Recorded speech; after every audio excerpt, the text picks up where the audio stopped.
Chapter 10. Ghost. The sun shone out of a near-perfect sky. Her breath created cotton-wool clouds around her head. She turned to Dewi, who was humming to himself. From their position on the road leading towards Aberystwyth seafront, she could see a tiny triangle of ocean through a gap in the houses at the front. They had parked their car on double yellows. The DI placed her police emergency card on the dash before locking the doors. Under different circumstances, this day would be beautiful, she sighed, staying for a moment to purposely savour the cold, salty air. It is beautiful, Dewi winked at her. The circumstances are bad, but the day, it's beautiful. She admired that. His ability to always see the positive, and to lift her spirits when things appeared bleak. She took a canister of mace out of her bag and placed it in her pocket. Dewi looked at it and pulled a face. Oh no, he grinned, and took a couple of steps away. She laughed as she remembered the time he had surprised her on a stakeout in Chester and she had maced him in the face. Last time served you right, don't creep up on me is all. Whistle or something. He exaggerated a tut and turned his back to her in an affected manner. It had done the trick. She did feel more relaxed. Not a bad thing, under the circumstances. They were outside of the address where the ghost van was registered. Uniformed officers had already searched the property and found nothing. They had decided the address was unconnected to the van or its drivers. Yvonne wanted to speak to the landlord and make up her own mind. Why had the abductors used this address, one of a block of student flats in Aberystwyth? She did not really believe it a coincidence. The flats were owned by a professor at the college, an IT specialist who rented them out to students. Dr. Carl Carantan was on her list of persons of interest. He joined Jo Benton, the housemate of John Fitzpatrick, on that list. They had agreed to meet the professor at the empty flat. Dewi rang the bell, repeating the action and pursing his lips when the door was not opened in a hurry. Carl Carantan had wild red hair flecked with mousy blonde. 35 to 45 years old, he appeared confident and he moved with a feline efficiency, backing up in a gliding motion as he beckoned them in. His eyebrows were almost as wild as his hair, unusual in one still relatively young. Dr. Carl Carantan? Yvonne asked, though she knew it must be he. Carl, please.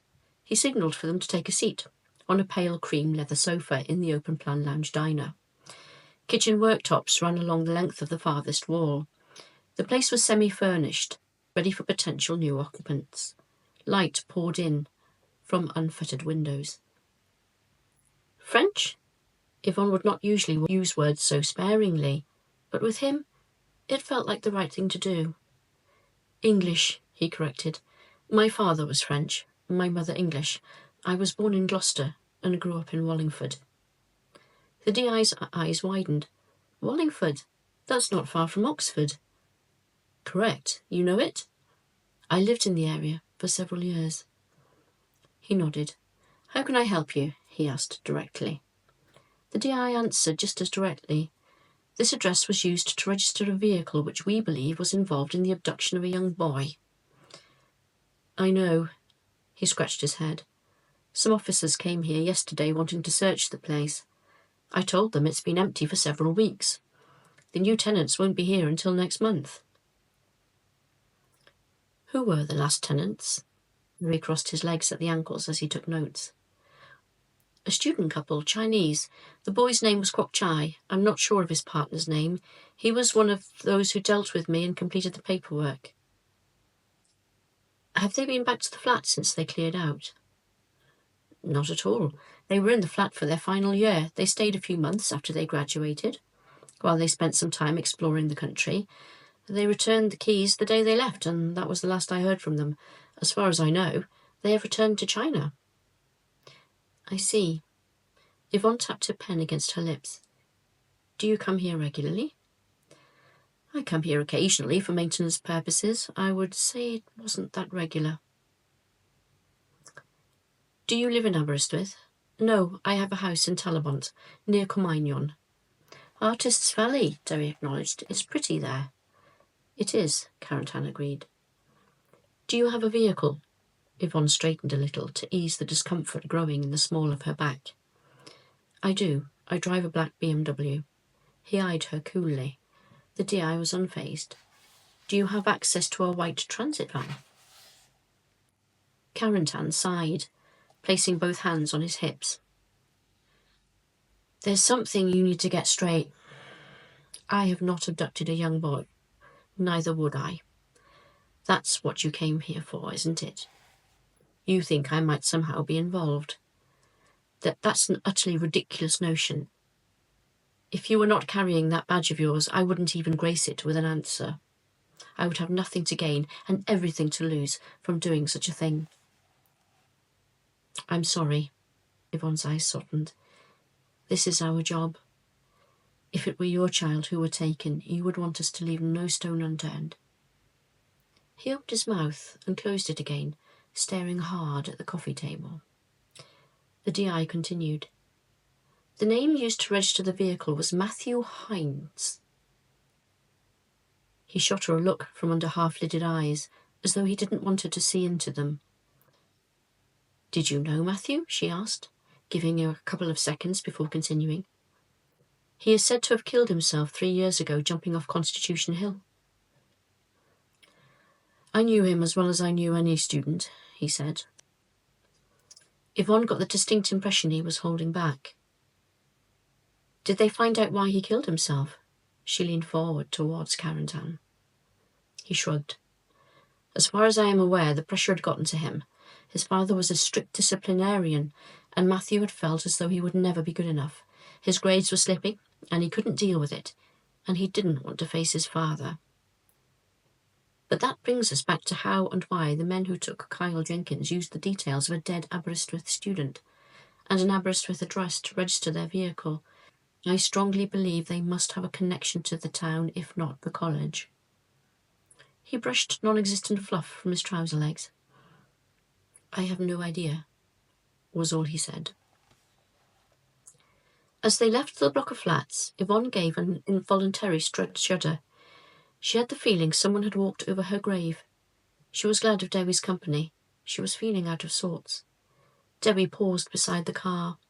Mum, would it be all right if I had to walk through town? It's Carol's birthday and I'd like to take something home. Yvonne snapped out of her reverie. Oh gosh, yes, of course. Please tell her happy birthday from me. I will, he smiled. I've booked a meal for her tonight. It's a surprise. I thought I'd buy her a new dress to wear. Debbie, that is a wonderful idea, and she will be thrilled. Yes, please go into town. I can meet up with you in a couple of hours. I have a friend I am hoping to meet for lunch, so that will work out well.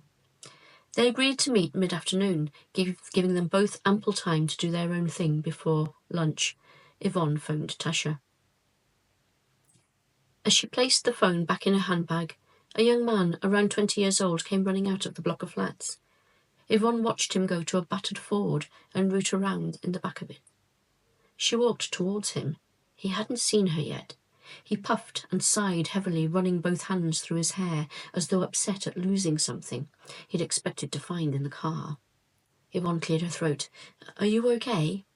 He jumped, taking a moment to switch focus from whatever it was he was worrying about. Yeah, fine, he sighed. Sorry, do I know you? She shook her head, taking in his striking blue eyes and shoulder-length fair hair. His white T-shirt hugged a toned frame. You live in the block of flats over there? She asked, flicking her head in their direction. Yep, I live on the top floor. Name's Mike. He narrowed his eyes. You come to see the empty flat? As a matter of fact, yes. It wasn't a lie. He looked over her. You're not a student?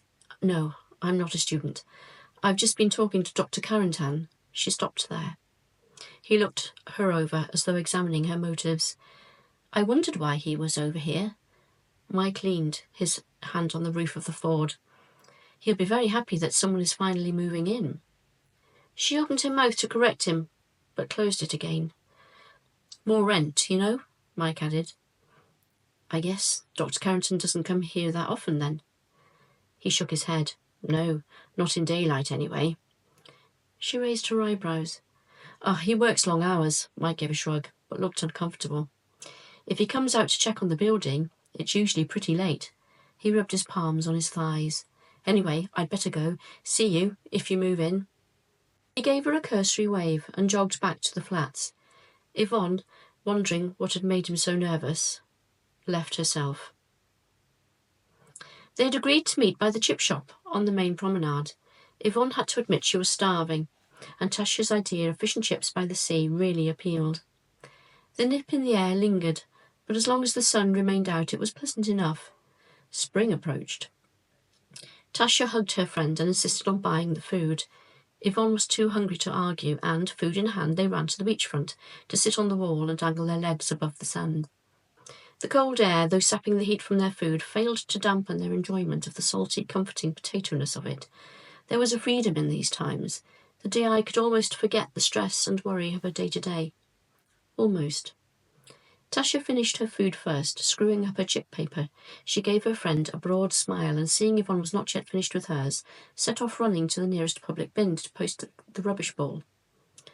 The DI watched her, and felt a pang like regret, of something found and lost to her.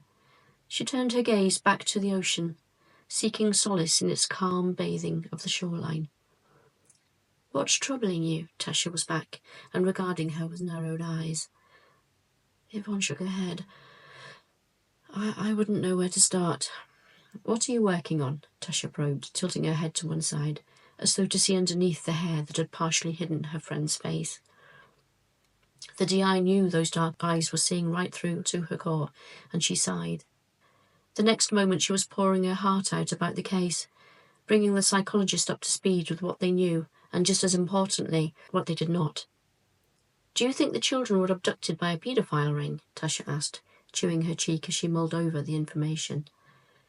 "Maybe, but that doesn't exactly line up. I mean, paedophile rings are usually pretty secretive. Abducting kids in broad daylight in a public place is generally not their scene." Yvonne screwed up her face. "It's almost as though this gang knew they would be observed, and they wanted to be." "But you said they registered their van to a false address and used a dead person's details." "They did. This was very well planned. It's like they want people to know that abductions are taking place, but not who is doing them."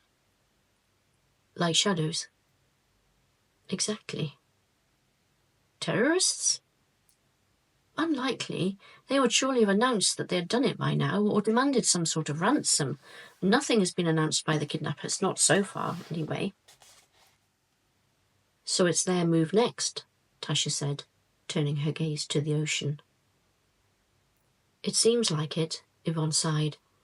"It won't stop me trying to chase them down. We don't have the resources to stake out every public function in Dyfed Powys.